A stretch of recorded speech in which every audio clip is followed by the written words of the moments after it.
花费的机器快小。现在呢，想要变成特利迦奥特曼，总共分几步？第一步，打开里面的包装；第二步，拿出零件儿。给你们看这个零件，它也是一个特殊定制的手柄零件。然后其余的零件给你看是这一大包。那么现在就让我们把变身器给变出来。噔噔，特利迦，我来啦！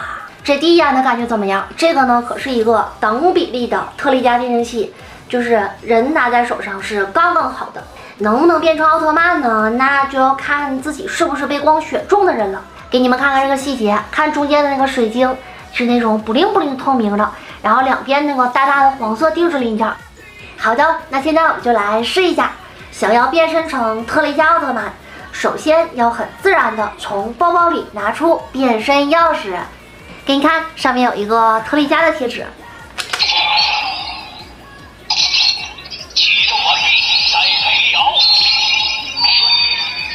然后，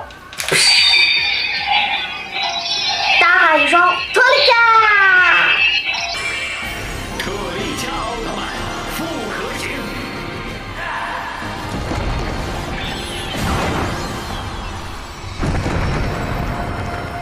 接下来就让我们来试试这个神奇的按钮。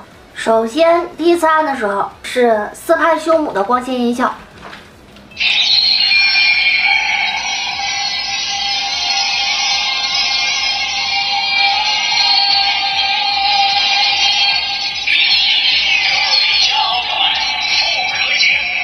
第二次按的时候是圆环之臂的召唤音效。圆环之臂。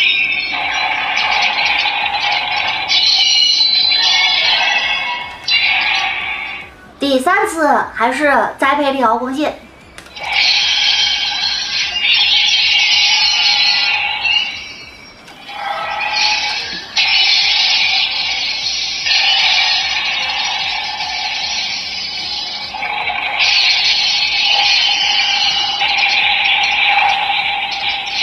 然后呢，咱们来玩一下这个手枪的模式。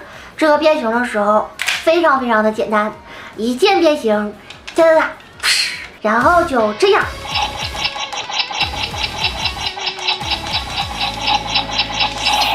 哒哒哒哒哒，看它的喇叭就在这里，这个音效还是非常猛的。这个造型和玩法真的是非常还原的说，这种把声光模块和积木结合在一起的方式，我觉得也非常的新颖。好啦，那么今天呢就先跟大家一起玩到这里了，期待下期和你再见，拜拜。